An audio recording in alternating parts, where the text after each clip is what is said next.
So after ending relation between current density और sigma वगैरह ये सब हम लोग कर चुके थे।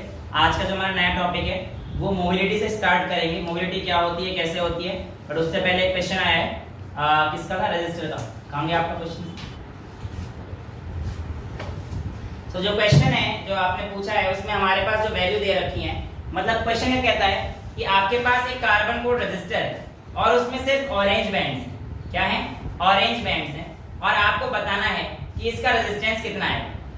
जो आपको ऑप्शन दे रखे हैं वो दे रखा है 33 पॉइंट समथिंग, 39 पॉइंट समथिंग, 38 और 37, मतलब जो वैल्यू बेटा को बता देना क्या क्या चीज दे रखी है ना। बट क्वेश्चन फ्रेम यही कर रखा है कि आपके पास एक रजिस्टर है और उसमें 4 बैंड या 3 बैंड, जो बैंड उसने कहा सिर्फ उसमें ऑरेंज बैंड, राइट। तो उसने बताया कि आप बताइए उस रजिस्टर की वैल्यू क्या होगी। ठीक है, ऑप्शन क्या है बेटा? 26.4, 26.4, 33, 49.9, 49.9, 39.6। 39.6। तो बेटा ये आपके सामने 4 ऑप्शन दे दिए हैं इसने और आपसे पूछा है इनमें से कौन सा आंसर हो, राइट। वेल, आप लोगों को जो मैंने ट्रिक बताई थी BBROY, सारे बैंड इसने ऑरेंज दे रखे हैं, BB रॉय। तो आपके पास यहाँ पे O पे नंबर 3, 10 की पावर 3 है ना, मतलब दो सिग्निफिकेंट फिगर आ गए। तो बेसिकली आप लोग लगा के आ जाएंगे सर 33 पॉइंट समथिंग और आपका आंसर जो है ये आ चुका है। पर ये गलत है क्योंकि आपने कर लिया, आपको पता पड़ गया है गलत। बट ये गलत क्यों है, आइए समझते हैं।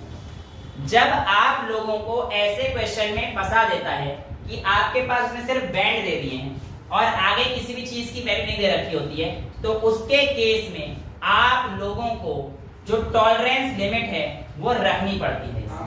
और वो टॉलरेंस परसेंट जो आपको रखनी है वो इस वैल्यू में जो आई है वो मैक्सिमम टॉलरेंस रखनी पड़ती है और मैक्सिमम टॉलरेंस इसकी 20% होती है।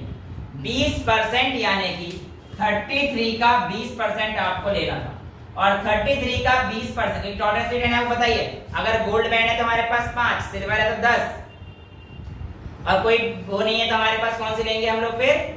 नेकलेस, मतलब नो कलर। तो बेटा आपके पास 20% हो जाएगा उस समय।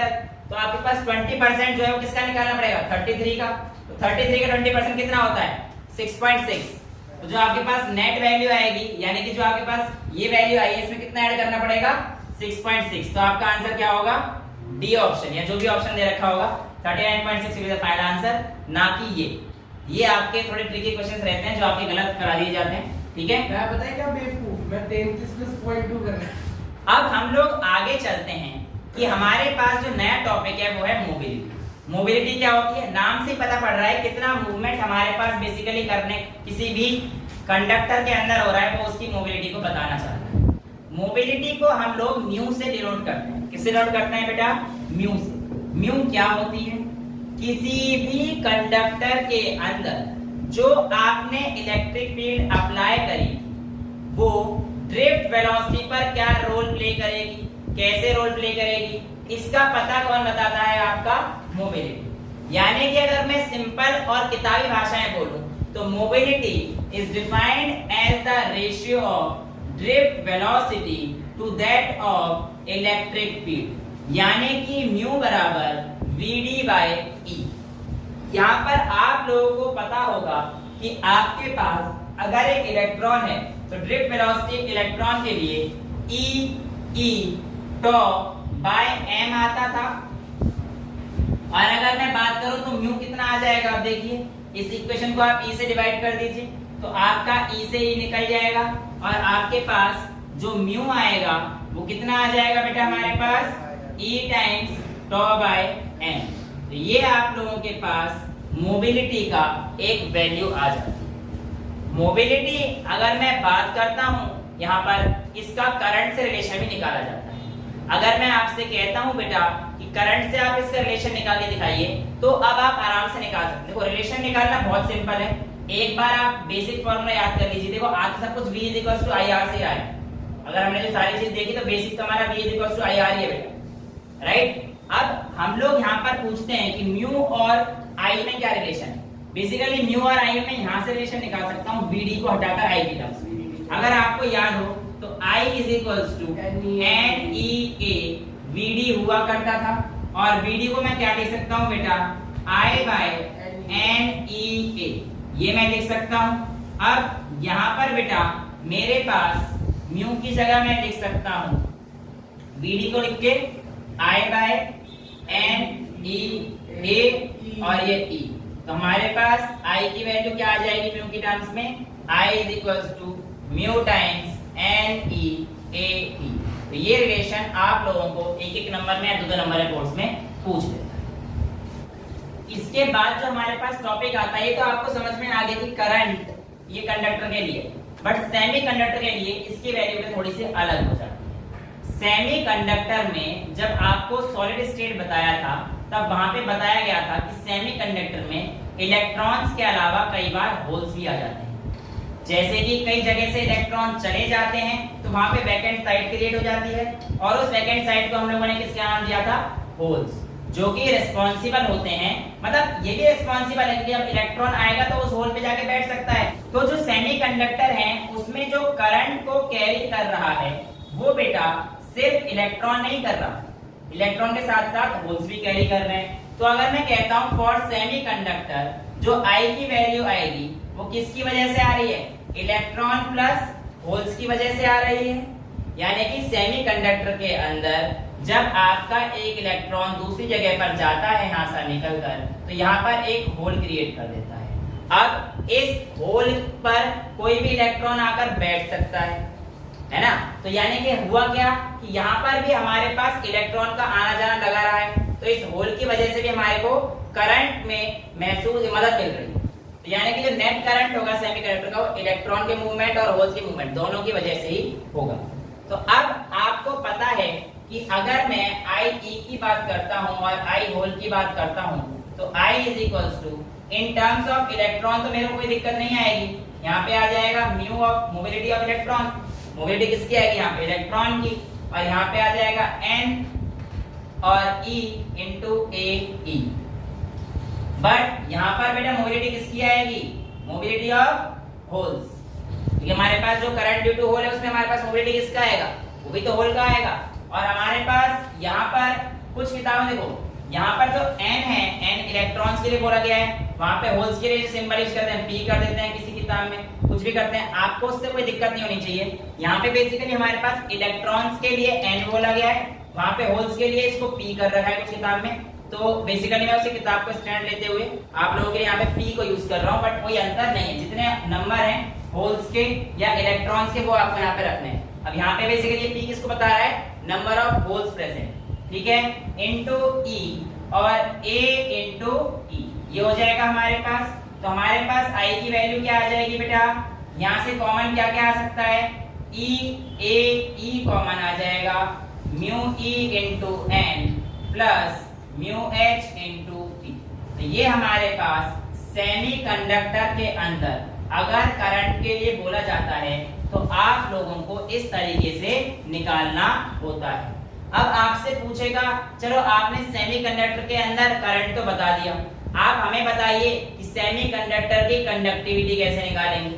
अब यहाँ पर भी देख लेंगे हम लोग सेमीकंडक्टर की कंडक्टिविटी कैसे निकालते हैं। तो बेटा देखिए, सेमीकंडक्टर की कंडक्टिविटी आप ऐसा कह सकते हैं, V is equals to IR होता है ओम्स लॉ के अकॉर्डिंग। ये वाले फॉर्मूला नहीं बेटा, सेमीकंडक्टर की अभी इसका रिलेशन निकालना है ना तेरे को, सेमीकंडक्टर की कंडक्टिविटी क्या है, ठीक है, निकल जाएगा। बट अभी यहाँ पर जो तुम्हें वो डेरिवेशन निकालनी होती है बोर्ड्स के लिए, वो भी जरूरी है ना। तो V is equals to IR आ जाएगा, V by R is equals to I आ जाएगा। तो V by R is equals to I आ गया, ये सेमीकंडक्टर के निकाल रहा हूँ मैं, इसके लिए फॉर सेमीकंडक्टर। सेमीकंडक्टर के V बाय R की वैल्यू क्या सकता हूँ, R is equals to rho L by A, तो A ऊपर पहुंच जाएगा, तो VA बाय रो L, ये किसके इक्वल आ जाएगा हमारे पास, I के इक्वल आ जाएगा। I इसके भी इक्वल है, I इसके भी इक्वल है, तो यानी कि ये दोनों टर्म भी मैं आपस में इक्वल रख सकता हूँ, कोई दिक्कत तो नहीं है। यानी कि इसका मतलब मैं लिख सकता हूँ VA by L into rho बराबर हो जाएगा E A E। यहाँ पर मैं म्यू को ही मैं कुछ चीज लिख सकता हूँ। वैसे देखो, म्यू को मैं अगर चाहूँ तो VD बाय E लिख सकता हूँ, VD को म्यू ही लिख सकता हूँ, कोई दिक्कत नहीं, आप उस टर्म से चेंज कर लेना, मैं आपको रिलेशन बता रहा हूँ कैसे निकालना है, ठीक है। तो E A E bracket mu times E into N plus mu times H into P। ये वैल्यू यहाँ तक आपको क्लियर हो चुकी है। यहाँ से आपका A और A कट गया है, V बाय L E के साथ कट जाएगा। समझ पा रहे हो भाई? E is equal to V by L, तो E से V बाय L कट गया, तो इसे काट दीजिए। तो आपके पास 1 अपॉन रो क्या होता है? कंडक्टिविटी। 1 अपॉन भाई रो तो रेजिस्टिविटी है, तो 1 अपॉन रेजिस्टिविटी किसके इक्वल हो जाएगा? सिग्मा। तो sigma is equals to E times mobility of holes into number of electrons plus mobility of holes into number of holes. ये इक्वल आ जाता है और इससे आप अपना रिलेशन निकाल सकते हैं। अब यहाँ पर हमारे पास जो अगला टॉपिक है बेटा वो है टेम्परेचर डिपेंडेंस ऑन रेजिस्टिविटी, यानी कि रेजिस्टिविटी और टेम्परेचर का क्या रिलेशन। आइए पहले एक चीज देख लेते हैं कि हमारे पास रो का फॉर्मूला क्या हुआ करता था। Rho is equals to m by n e square tau हुआ करता था। ये तो आप लोगों को पता है। अब यहाँ पर हम लोगों को जो एक चीज देखने को मिल रही है वो ये है कि आप लोगों के पास रो लेंथ और एरिया पे डिपेंडेंट तो है नहीं, ये बात तो हमने पता कर ली थी। ठीक, मैं आप लोगों से कहता हूं कि आप लोगों के पास मेटल पर टेम्परेचर का या मेटल की कंडक्टिविटी पर टेम्परेचर बढ़ाने से क्या फर्क पड़ेगा या रेजिस्टिविटी पर क्या फर्क पड़ेगा। दोनों ही चीज निकाली जा सकती हैं। ये आपको पता है रेजिस्टिविटी जो काम करेगी वही उल्टा कंडक्टिविटी करेगी। Resistivity is equals to 1 upon conductivity और वाइस वर्सा। अब मैं आपसे कहता हूं कि मेटल के लिए फॉर मेटल्स, बेटा मेटल के लिए सिंपल सी बात तो ये है कि आप लोगों का जो करंट फ्लो होने को रोका जाता है वो टेम्परेचर पर कैसे डिपेंड करता है ये आपको पता होना चाहिए। देखिए रेजिस्टिविटी की बात करूं तो रेजिस्टिविटी n और t पर डिपेंड कर रहा है, यानी कि नंबर डेंसिटी ऑफ इलेक्ट्रॉन्स और रिलैक्सेशन टाइम पे डिपेंड कर रहा है, time between two successive collision पे डिपेंड कर रहा है।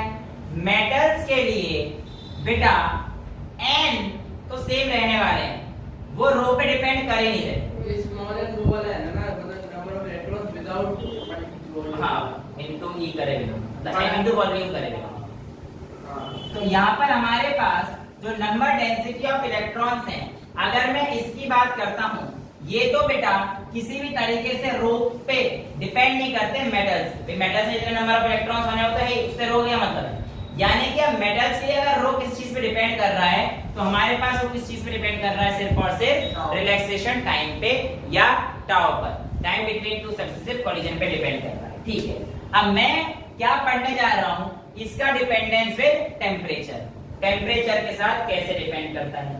देखिए बेटा आप लोगों को एक नॉर्मल सी बात बताता हूँ, अगर किसी मेटल का मैंने टेम्परेचर बढ़ा दिया, किसी मेटल को मैं हीट कर रहा हूँ, तो होगा क्या, मेटल के अंदर जो इलेक्ट्रॉन हैं वो टेम्परेचर बढ़ाने की वजह से अपनी पोजीशन पर जल्दी जल्दी उछलने लगेंगे।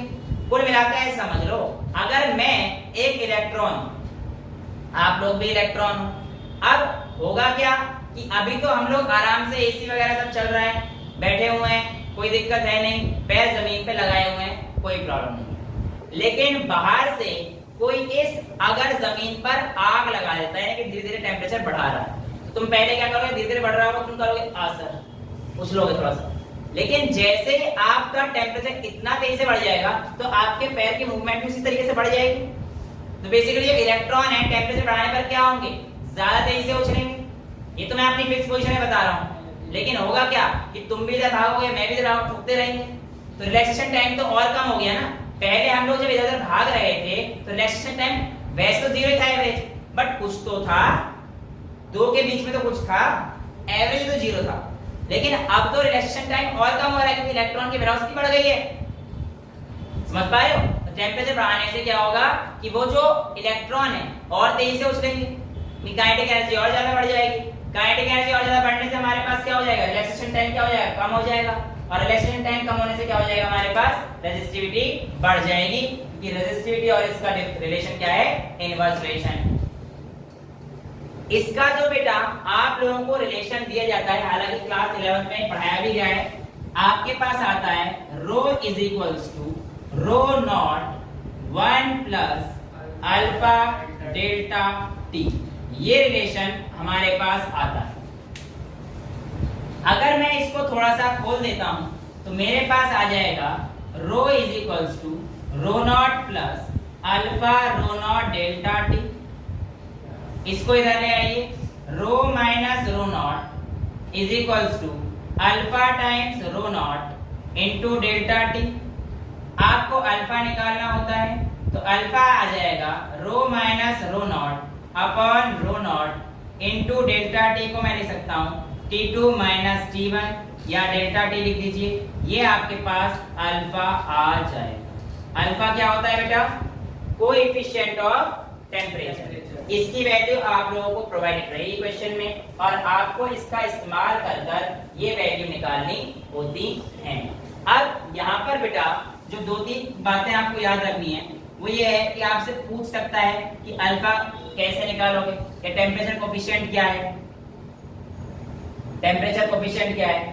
तो आप क्या कहोगे? Change in resistivity per unit resistivity पर डिग्री राइज इन टेम्परेचर।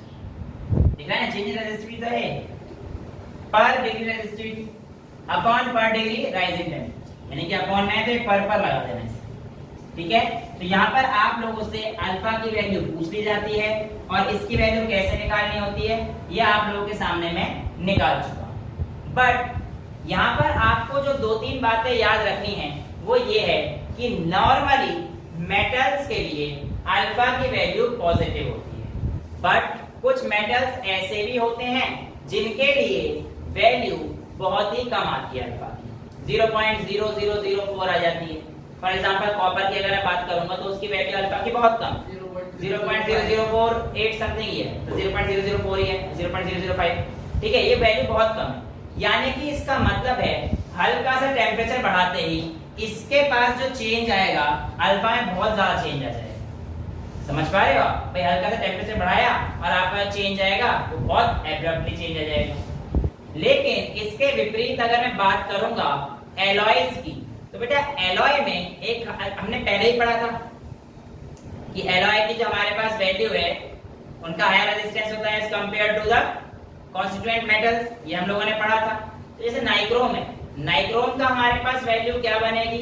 अब इसका आप लोगों से ग्राफ भी पूछा जाता है कि कॉपर का ग्राफ जो बनेगा वो कैसे बनेगा, नाइक्रोम का ग्राफ जो बनेगा वो कैसे बनेगा, है ना। ये सारी वैल्यूज आपसे कॉम्पिटिटिव एग्जाम से और बोर्ड से पूछता है। अब मैंने आपको बताया कि कॉपर हमारे पास सेंसिटिव है, यानी कि हल्का सा टेम्परेचर बढ़ाने के बाद भी कॉपर के जो इलेक्ट्रॉन्स हैं बहुत जल्दी ऊपर नीचे करना शुरू कर देते हैं, यानी कि उसकी जो वैल्यू है बेटा हमारे पास चेंज इन रेजिस्टिविटी और आपके पास अल्फा का जो ग्राफ बनेगा वो हमारे पास बिल्कुल एब्रप्टली इंक्रीज हो जाएगा। लेकिन अगर मैं बात करता हूं किसी भी एलॉय की, फॉर एग्जांपल नाइक्रोम की अगर मैं बात करता हूं तो बेटा नाइक्रोम के लिए कुछ वैल्यू तक तो वो हिलेगा भी नहीं, क्योंकि उसे पता है इतना टेम्परेचर तो मैं झेल लूंगा, यानी कि एक मिनिमम अमाउंट ऑफ टेम्परेचर तक उससे आप इलेक्ट्रॉन नहीं निकाल सकते हैं। कुछ सर्टेन वैल्यू पहुंचने के बाद ही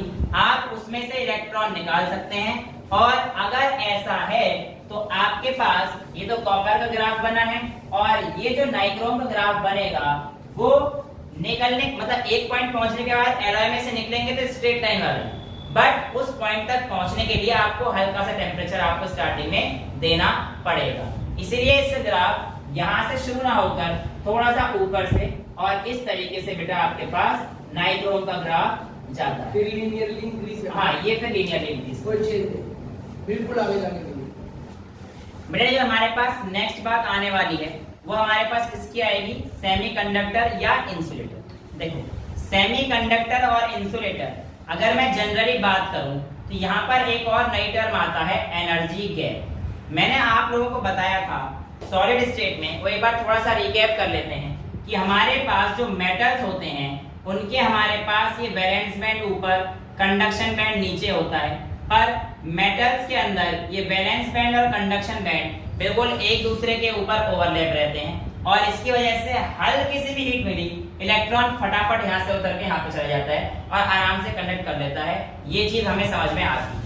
सेमीकंडक्टर के केस में इस वैलेंस बैंड और इस कंडक्शन बैंड में आप लोगों के पास एनर्जी गैप रहता है और एनर्जी गैप लगभग लेस देन 1 मान लो 3.2, मतलब हर किसी वैल्यू के लिए अलग अलग, राइट। अब यहाँ पर हमें समझ में आ रहा है कि ये जो इलेक्ट्रॉन यहाँ से यहाँ पर हल्का सा टेम्परेचर देने पर थोड़ा सा टेम्परेचर लिया और यहाँ पे चला जाए, समझ में आता है।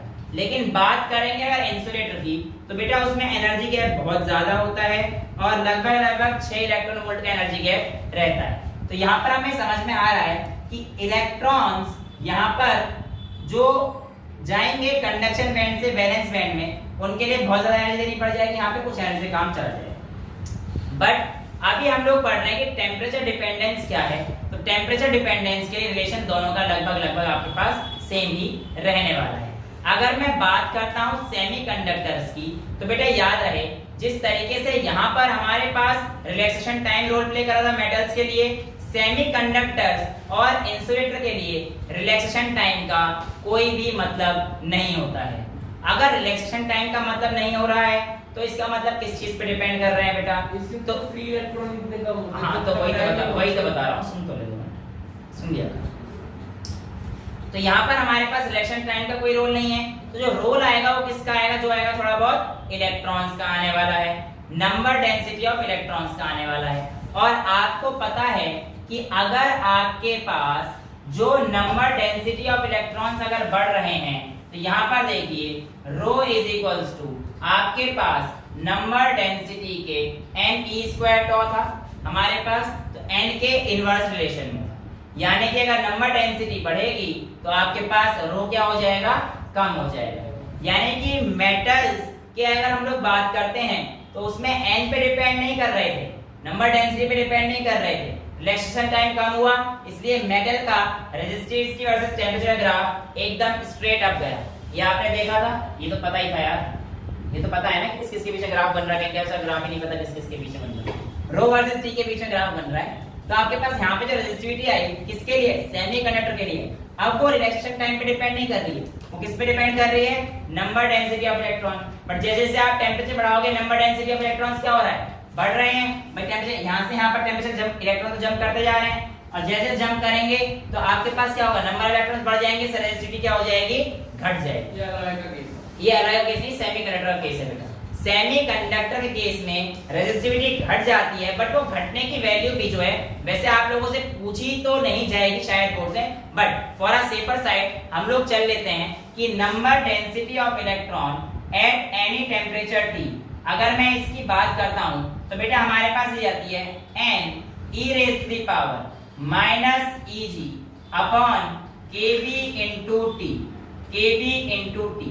ये आप लोगों के पास किस तरीके से सेमीकंडक्टर का वेरी करेगा टेंपरेचर पूछेगा तो इस तरीके से एक्सपोनेंशियली वेरी करता है। kb बोल्ट्जमैन कांस्टेंट बेटा 1.3 into 10 की पावर -23, ये आपके पास बोल्ट्जमैन कांस्टेंट की वैल्यू रहती है।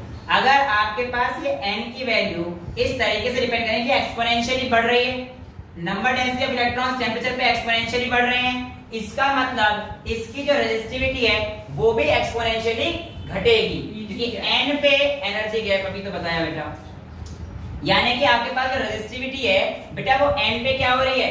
बढ़ने पे एक्सपोनेंशियल डिक्रीज हो जाएगी। यानी कि अगर मैं बात करता हूं किसी सेमीकंडक्टर के लिए तो उसका रेजिस्टिविटी वर्सेस टेम्परेचर का ग्राफ बिल्कुल ऐसा आएगा, घटता हुआ, क्योंकि आपको पता है टेम्परेचर बढ़ाने पर n बढ़ रहा है और n बढ़ने पर रो घटेगा और वो भी एक्सपोनेंशियल फैक्टर से। तो ये हमारे पास इसका ग्राफ आ जाता है for semiconductor. Carbon type semiconductor जो आप लोगों ने पढ़े होंगे वो आप लोगों के पास इस तरीके का नेचर शो करता है। तो यहाँ पर हमने 3 ग्राफ पढ़े। पहला हमने मेटल्स के लिए पढ़ा जहां पर रेजिस्टिविटी टेंपरेचर बढ़ाने पर बढ़ रही थी। यहाँ पर हमारे पास एलॉय के लिए था जहां पर कुछ समय तक तो कोई रोल प्ले नहीं कर रहा था, पर हल्के उस पॉइंट तक पहुंचने के बाद फिर रेजिस्टिविटी बढ़ने लगी, बट इसका टेंपरेचर बढ़ाने पर रेजिस्टिविटी घट जाएगी, यानी कि कंडक्टिविटी इंक्रीज हो जाएगी फॉर सेमीकंडक्टर, और इन दोनों केस में क्या हो जाएगी? कंडक्टिविटी डिक्रीज हो जाती है। ये आपको पता रहना चाहिए। लास्ट केस जो इसमें आता है टेम्परेचर डिपेंडेंस में, वो आपके पास इलेक्ट्रोलाइट्स का आता है। और ये केस तो आप लोगों को पता होना चाहिए कि इलेक्ट्रोलाइट्स के केस में हमारे पास बेटा करंट कैरिंग जो मैकेनिज्म है वो आयंस की वजह से होती है। और आयंस अगर हमारे पास करंट कैरी कर रहे हैं तो आपको मैं बता देता हूं कि अगर किसी सॉल्यूशन के अंदर हमारे पास बहुत सारे आयंस हैं, एक्स वाई जेड कितने भी आयंस हैं मुझे नहीं पता, बट जैसे ही मैं टेम्परेचर बढ़ा दूंगा, नीचे से बेटा आग लगा दूंगा, तो आग लगाने पर क्या होगा कि जो आयंस का मूवमेंट है वो रैपिड हो जाएगा, आयंस का मूवमेंट तेज हो जाएगा। और जब आयंस का मूवमेंट तेज हो जाएगा तो इलेक्ट्रोलाइट की कंडक्टिविटी क्या हो जाएगी, बढ़ जाएगी। क्योंकि इलेक्ट्रोलाइट्स के अंदर जो करंट कैरिंग मैकेनिज्म है वो कौन कैरी कर रहा है, आयंस की वजह से कर रहे हैं। और जब आयंस का मूवमेंट टेम्परेचर बढ़ाने पर तेज होगा तो ये वैल्यू भी हमारे पास बढ़ जाएगी, तो रेजिस्टिविटी कम होगी। रेजिस्टिविटी कम होगी। ठीक है बेटा, इसको n नॉट कर लेना है ना। अच्छा अभी एक चीज और आगे सुनिए। आप लोगों ने अभी जो कुछ देर पहले रिलेशन पढ़ा वो क्या पढ़ा था, rho is equals to rho naught 1 plus alpha T. अब आप लोगों को एक रिलेशन तो पता है ना कि r is equals to rho l by a होता है। तो यहाँ पे रो और r के बीच में क्या रिलेशन है, डायरेक्ट रिलेशन है, यानी कि जैसे जैसे रो वेरी कर रहा है वैसे r भी करेगा। तो यहाँ से आप r का रिलेशन कर सकते हो, r is equals to r naught 1 plus alpha T.